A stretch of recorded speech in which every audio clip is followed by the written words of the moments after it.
We've been locked behind closed doors for a couple of hours.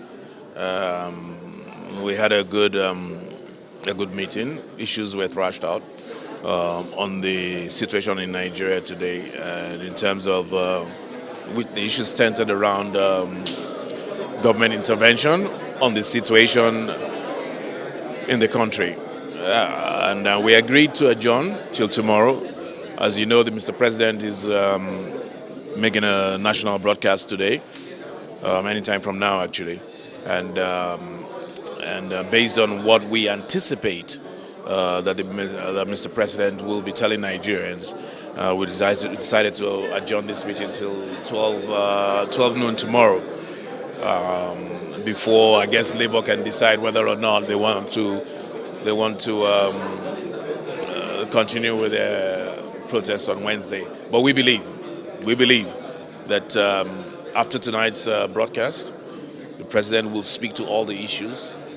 He will roll out his interventions, and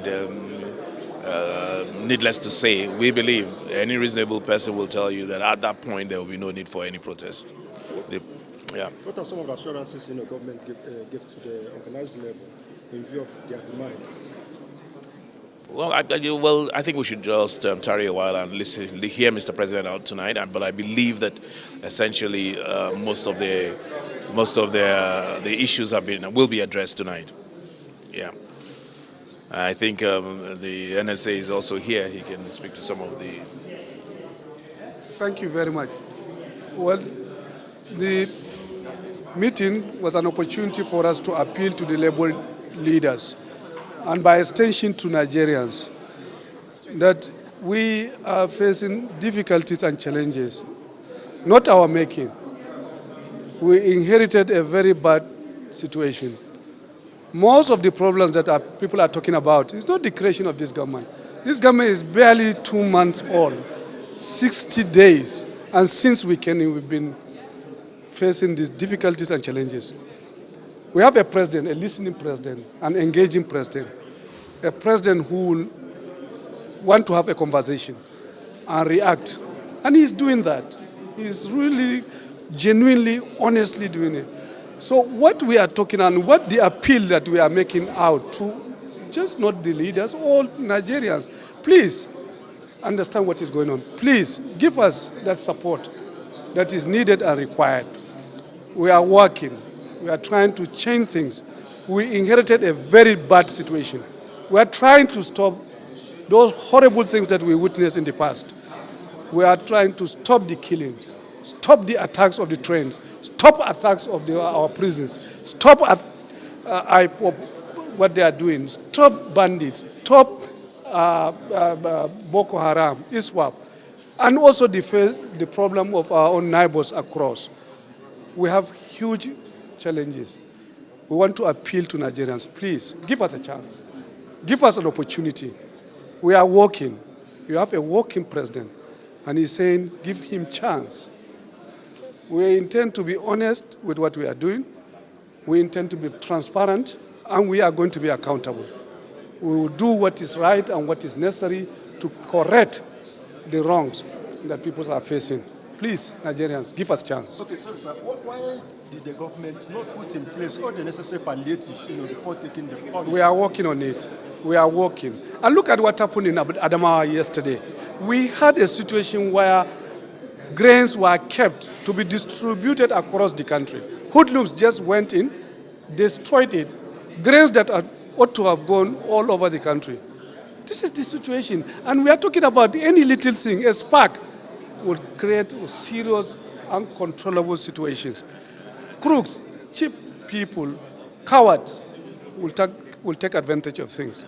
That's why we are appealing. Please, calm down. Give this government a chance. The Adamawa case is a good one. Grains that were meant to be distributed across Nigeria. Some few people wanted to go in, break and steal. That's why we now appeal to labor leaders that I think this is not the moment to really do anything other than hopefully, give the new leadership chance, encourage them to do what is right, stand by them. We are facing our problems internally and externally. If I may just add to what you just said, what you just asked, why didn't the government roll out the palliatives before? Don't forget that in the first instance, the last government did not even budget for palliatives. And after the president got sworn in a matter of 3 weeks, by a fluctuation of time, there would have been no subsidy anyway. And so he seized the moment, and that's exactly what a leader does. He seized the moment, and so you wouldn't have had 3 weeks to plan for palliatives. The palliatives are not things you just roll out at the drop of a hat. Palliatives are things that are planned and things that take time. I mean, even what he's about to do now, it's not overnight. They're normally, midterm, small to midterm measures. And so that is to say that there was no way and no how anyone could have planned and roll out the kind of palliatives we are rolling out now in a matter of 2 weeks. Okay, so finally, Yeah. the government has accused, powerful cabals, being behind some of the problems we're having. These cabals, are they not Nigerians? Are they stronger and powerful, more powerful than the security we have in the country? Yes, they are, and that's what this government is dealing with. They were, but this is a new government. It's a different government, and that's what they're dealing with. First of all, you remove the subsidy, and that's dealing with the cabals. That's the first step, and then we'll do other things that will necessarily follow. Thank you very much. Thank you. Yeah. Thank you very much. 1 minute, please.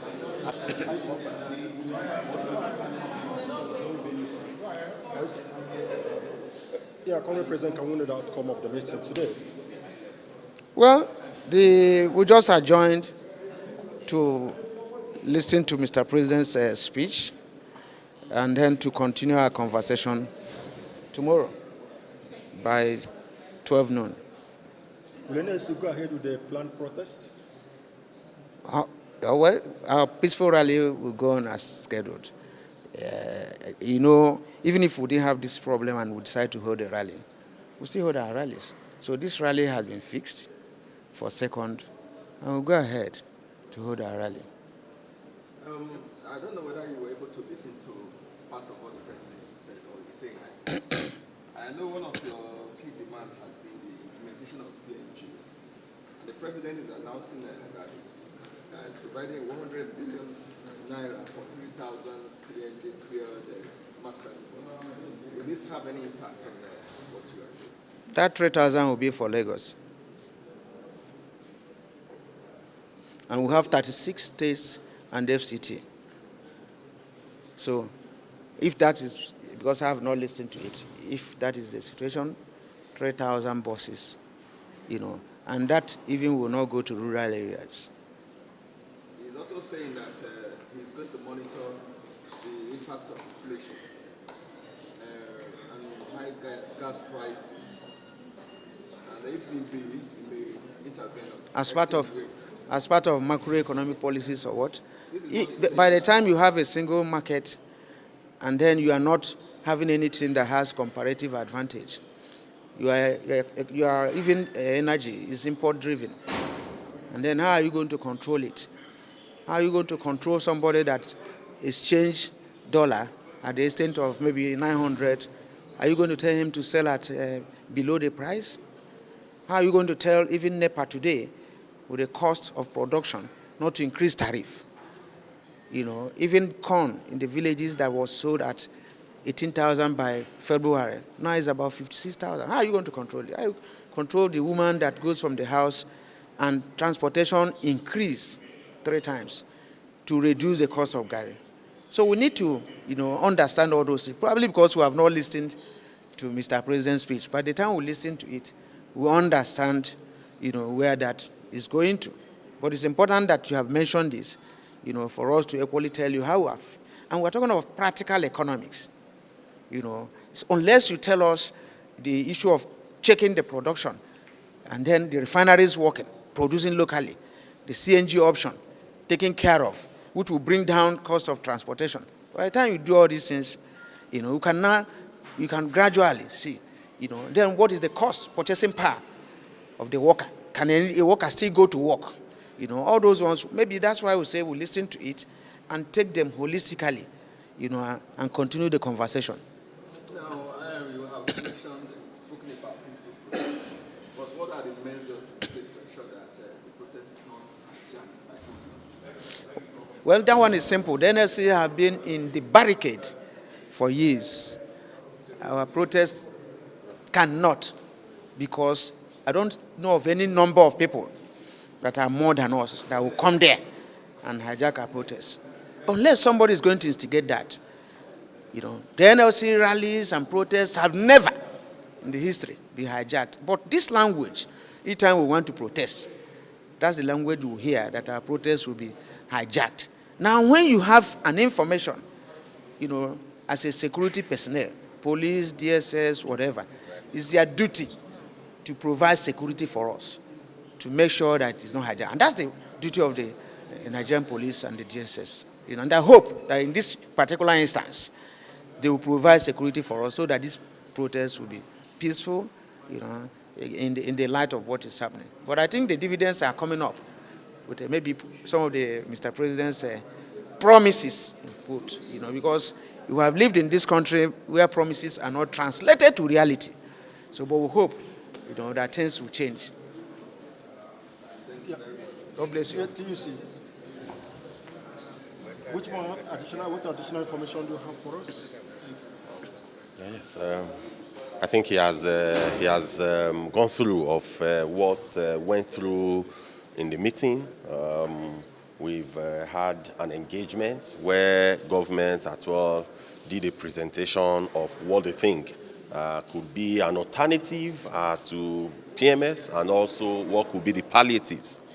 And we felt that because they told us that the president is going to make a broadcast today, and in that broadcast as well, that some of these areas are going to be touched. So we felt it was wise for us to retract and go listen to what the president has to say, and we internalize it, we analyze it, then we now meet tomorrow to further our conversation.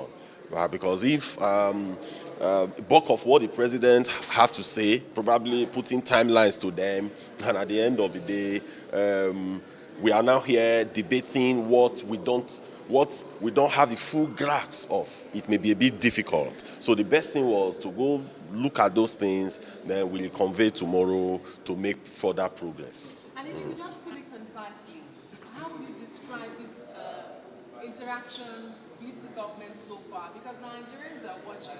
You keep having this meeting with the government side, and we don't have any concrete resolution yet. So how would you describe them so far? Yes, you know, any opportunity to interact. I mean, government will not invite us for meetings, and we will say, no, we are not attending meetings. That is not in the spirit of social dialogue. So when you are invited for meetings, you will attend such meetings. And when we got to the meeting, just as we have been, I mean, they have been briefing us. They will give us what they think would ameliorate the challenges. But it's also left for us to look at it and make suggestions on what we... Headway is my question, really. Yes.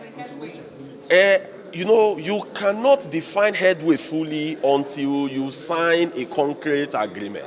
Because all we are still doing is exchanging notes. They are telling us what they think could be done. We are also telling them that it is not enough, that they can do much more. So until we reach a concrete agreement, that's when we beat our chest to say we have made sufficient progress.